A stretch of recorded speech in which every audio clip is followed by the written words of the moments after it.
দূর থেকে গ্রামের পরিবেশ দেখতে খুবই সুন্দর, কিন্তু বসবাস করা খুবই কঠিন। নমস্কার, আমি স্বপ্না। দেশ এবং দেশের বাইরে যে যেখান থেকে ভিডিওটি দেখছেন, আপনাদের সবাইকে অনেক অনেক শুভেচ্ছা। স্বপ্নাস ব্লগে সবার আমন্ত্রণ। আজ আমাদের রোয়া লাগাবে, তাই ফেনী থেকে লোকজন আনতে গেছে বিপ্লব আর সঞ্জয়। ফেনী থেকে লোক আনছে, সঞ্জয় আর বিপ্লব। ওরা দুইজন গেছে হুন্ডায় করে, আর 5 জন লোক নিয়ে আসছে গাড়িতে করে, সিএনজিতে করে।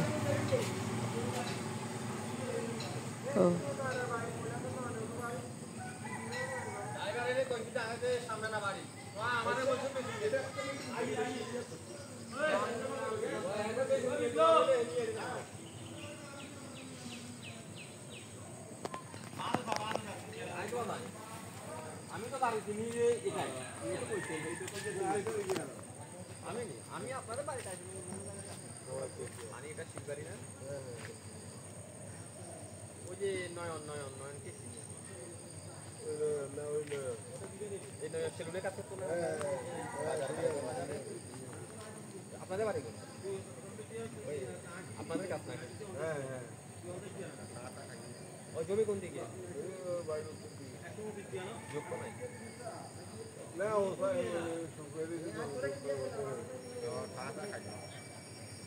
খাবার বেড়া তো রে আইসা বেটা কেন আমরা আজকে বাংলা কন্ডে এই 30 টাকা দিয়ে 30 টাকা দিয়ে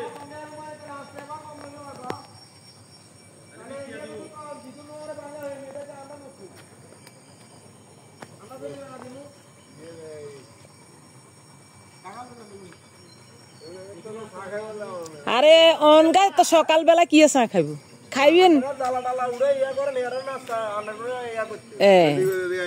আনের অনগা এত ভোরবেলা মানুষ ঘুমে তো উঠছে নি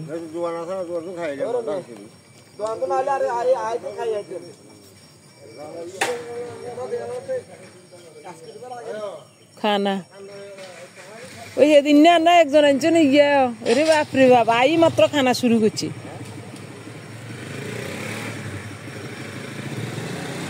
ও সঞ্জয় আন্ডা তো আজ 49 আন্ডা 49 রুইব 49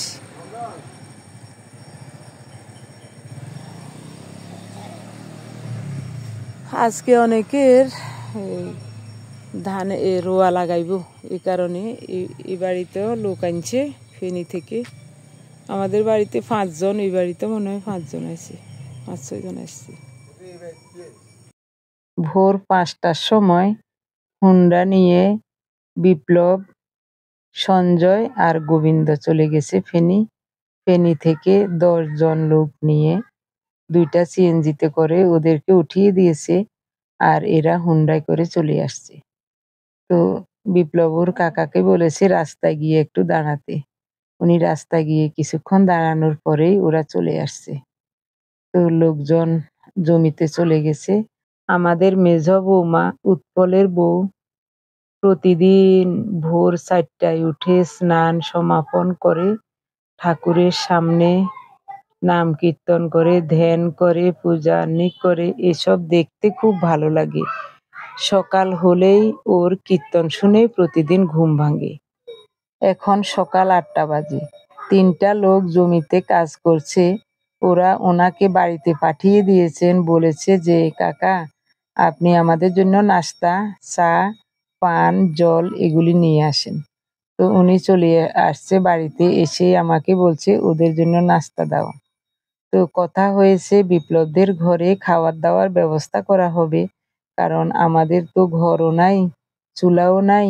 বিপ্লব বলেছে ঠিক আছে, আমাদের এখানে সব ব্যবস্থা করেন। কাপ ইগিয়া দি ওই 3 কাপ চা দিলে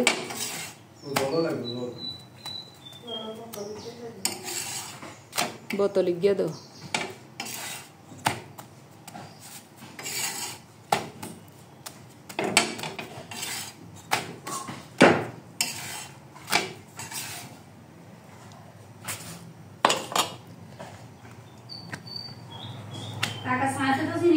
না কিচ্ছু না, শুধু হাতের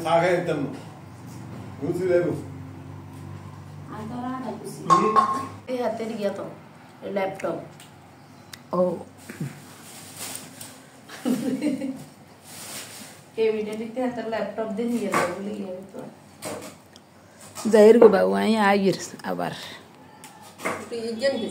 দুগা খাসি জল কুদু খা 3 জন লোক আমাদের 2 জনের কাজ করবে 2টা জমিতে রোয়া লাগাবে তো আমি 2 পট চাউল আর মসুরের ডাল এইটুকু ঘরে আছে এটা দিয়ে আসি বাজার থেকে মাছ আনবে তখন 2 পিস মাছ দিয়ে আসবো জয়শ্রীর মা ডাল রাখে নাই বলছে কাকিমা ডাল দিতে হবে না তো ডালগুলো নিয়ে আসলাম মাছ আনলে 2 পিস মাছ দিয়ে আসবো এদিকে দেখি রাস্তা কেটে গ্যাসের লাইন যাচ্ছে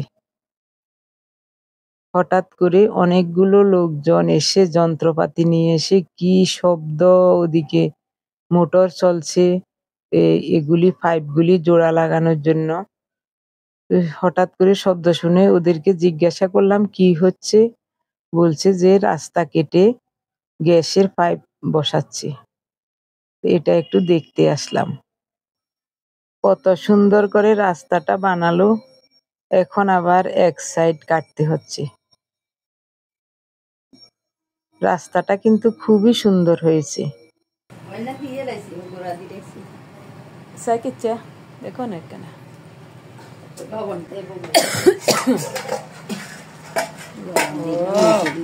আর বেশি লাউন তো যাইতো না কোনো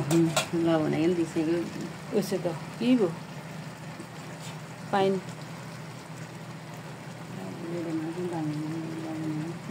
ঠিক আছে এবার ঢাকা দিতে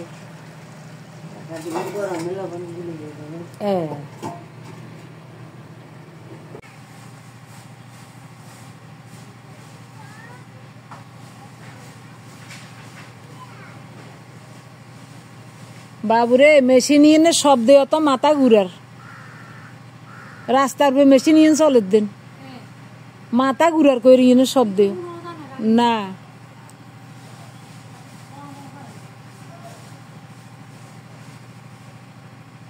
ইন্দি রোদা উঠছে করকরিয়া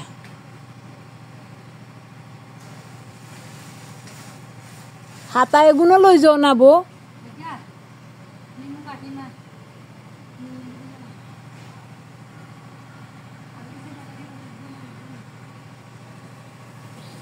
অঙ্গা বেগুন ডালিও না একবার কড়া ওই উড়ক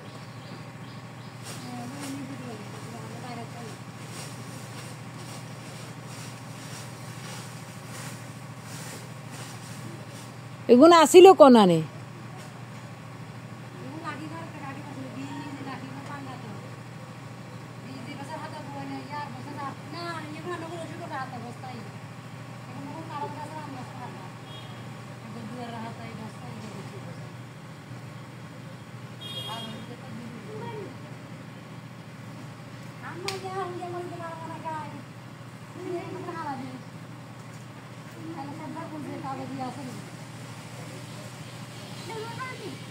ইজ্ঞা দাও তোমার কাকার লাই তাইলে কন্ডে আইছো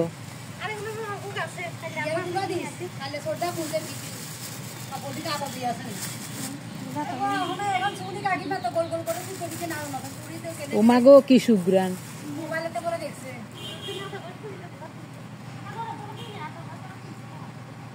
ছোট বৌমা 2টা লেবু দিয়ে গেল ওর মামার বাড়ি থেকে পাঠিয়েছে 1 ব্যাগ সবাইকে সেদে সেদে 2-1টা করে দিয়ে যাচ্ছে গোপালেও করে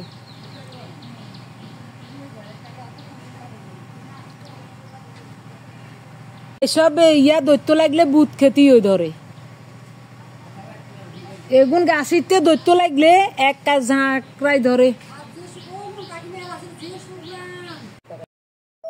লস্করহাট বাজার থেকে 1 কেজি তেলাপিয়া মাছ আনালাম তেলাপিয়া মাছ অনেকদিন পর্যন্ত খাই না ঢাকায় তো খাইয়ে না বাড়িতে আসলে তখন খাওয়া হয় তেলাপিয়া মাছগুলো কেটে ধুয়ে পরিষ্কার করে 4 পিস রান্নার জন্য রেখেছি 2 পিস ওদের ঘরে দিয়ে আসলাম ওই লোকদের জন্য রান্না করবে আমাদের জন্য যেগুলো রেখেছি ওগুলো পরিষ্কার করে ধুয়ে সবকিছু মেখে চুলায় বসিয়ে দিয়ে আসলাম, ভাত হয়ে গেছে।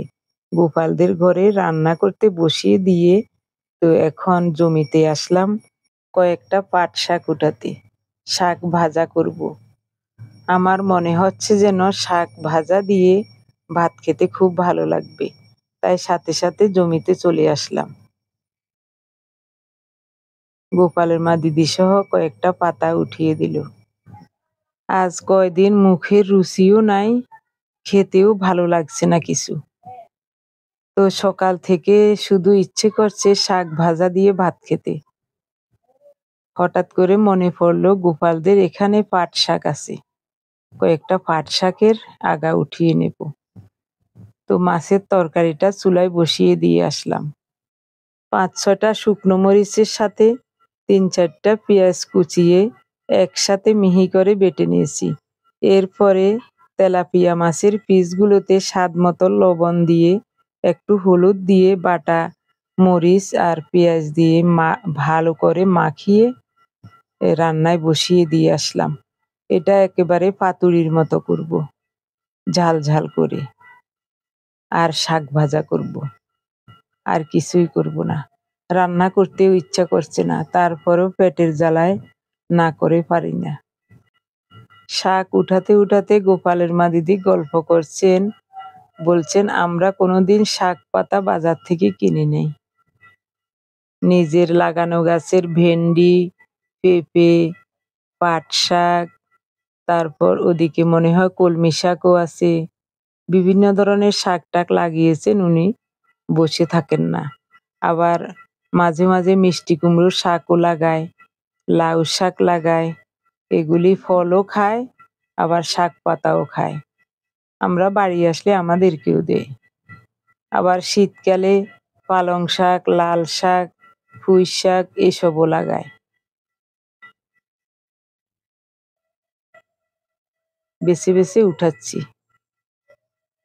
আগাগুলো ছিঁড়ে ছিঁড়ে নিয়ে গেছে, নতুন ভাবে শাখা বের হয়েছে। এই শাকগুলো খেতে আবার বেশি ভালো লাগে। গোপালের মা দিদি এদিক সেদিক থেকে ঢেঁকির শাক উঠাচ্ছেন।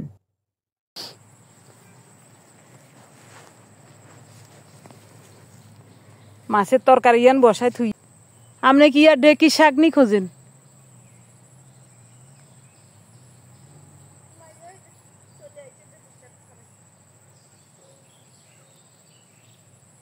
ওই তো বাইরে দিয়ে না দেখা যার।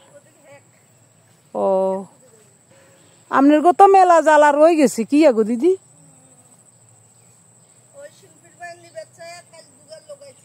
হ্যাঁ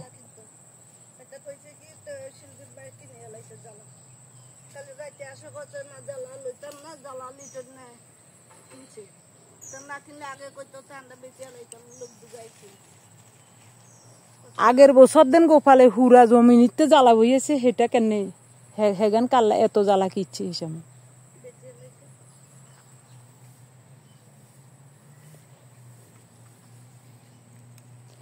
আর দিত না। কটে আনিবেন আর নেই ধরেন। না না না এর নাচা শাক এখানে বেশি ইয়া করে, অ্যালার্জি অ্যালার্জি। রান্না বান্না হয়ে গেছে, আমার স্নানও হয়ে গেছে। এখন উনি আবার বাজার থেকে লইট্টা মাছ এনেছেন। মাছগুলো খুব সুন্দর এবং তাজা। তো এখানে 1 কেজির বেশি আছে, 170 টাকা করে কেজি এনেছেন। মাছগুলো কেটে ধুয়ে পরিষ্কার করে ফ্রিজে রেখে দেব।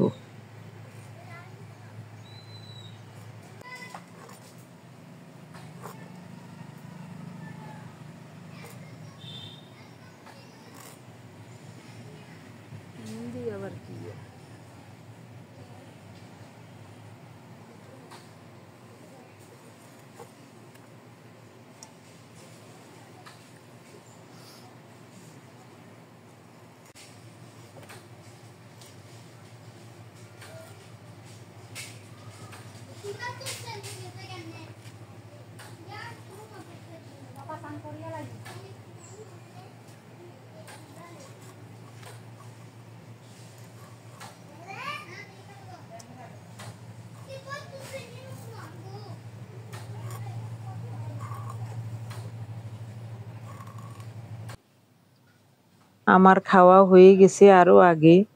ওনার জন্য ভাত বেড়ে নিলাম, শাক ভাজা আর মাছের ঝাল, সাথে লেবু কাঁচামরিচ। আজ সারা দিন রৌদ্র তেমন বেশি নাই, রোদের তাপও তেমন বেশি নাই, তবে কি একটা বিকট গরম, ভ্যাপসা গরম। ঘরে তো থাকাই যায় না, বাইরেও থাকা যাচ্ছে না। হাওয়া বাতাস কিচ্ছু নাই, আকাশ মেঘাচ্ছন্ন, এমনি অন্ধকার হয়ে আছে, মনে হচ্ছে যেন এখনই বৃষ্টি নামবে। আসলে কিন্তু এক ফোঁটা বৃষ্টিও হয় নাই, খুব গরম। তো খাওয়া দাওয়া শেষে বিকাল বেলাটা গোপালদের ধারের উপরে বসে বসে জায়েদের সাথে গল্প করছি। আর ছোট্ট ছোট্ট নাতিরা সাইকেল চালাচ্ছে, খেলাধুলা করছে, এগুলো দেখছি। ফাঁকা এই জায়গায় আমাদের রান্নাঘর ছিল, এখন ঘরটা ভেঙে গেছে। ঘরের সামান্য কাঠামো এখনো আছে, 2টা পিলার এখনো দাঁড়িয়ে আছে। এখানেই কত সুন্দর আমার রান্নাঘর ছিল।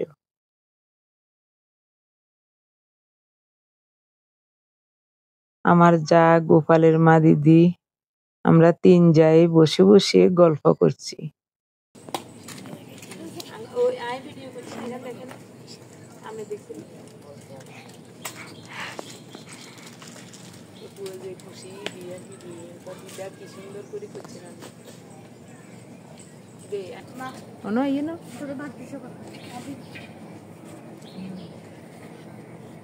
তুই কোন ক্লাসে হিমেশ?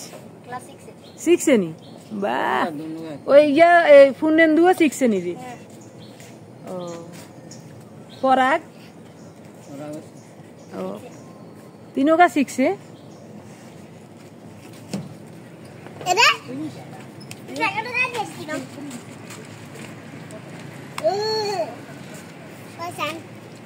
রোডের উপরে যাইতে সাবধানে রে ভাই।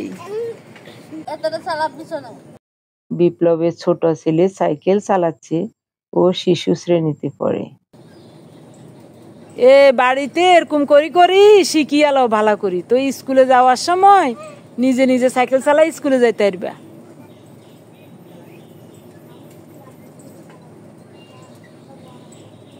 তুই কি শিশু শ্রেণীতে? ও, এখনো ওয়ানেও ভর্তি হয় না? ও,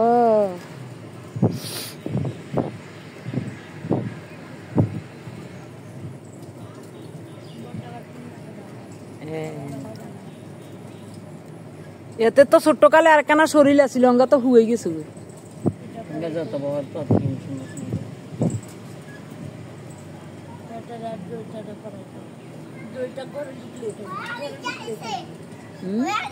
আয় আয় আয় আয়, ও হিসে দিব ইয়া হাতের লই চালাই তিরবি নি, হারবি। দে দে উডিল।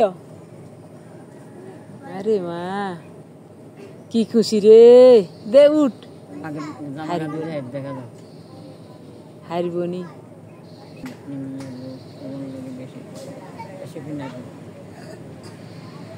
ও মা, ঠাকুর ঠাকুর ঠাকুর ঠাকুর, হাইতিন আইতিন থক।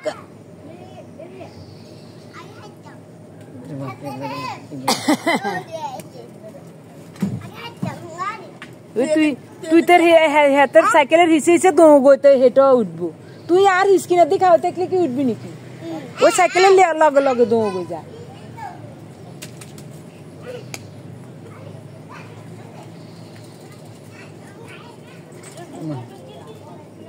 ও তাই সে কা রাগ করিনি। ছোট্ট শিশুগুলা আমার হাতে মোবাইল দেখলে ওরা ভাবে যে আমি ভিডিও করব। তো বলে, দিদা আমার ভিডিও করেন, আমাকে দেখান, আমাকে দেখান। তা আমি বলছি যে তুমি সাইকেলের পিছন পিছন দৌড়ো, তাইলে তোমাকে দেখা যাবে। দে হাতের কানা ওই ইন্দি বইয়ে দিসা।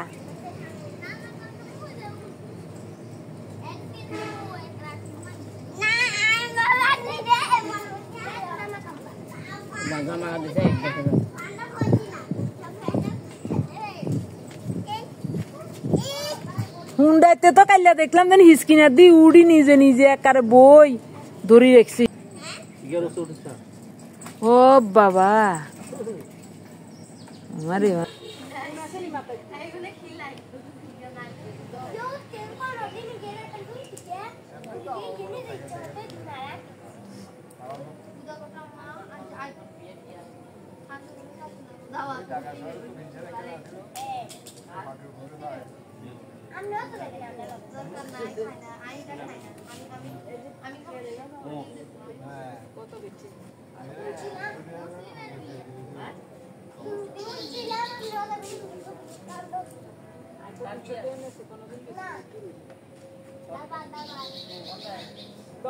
তলাই কি আর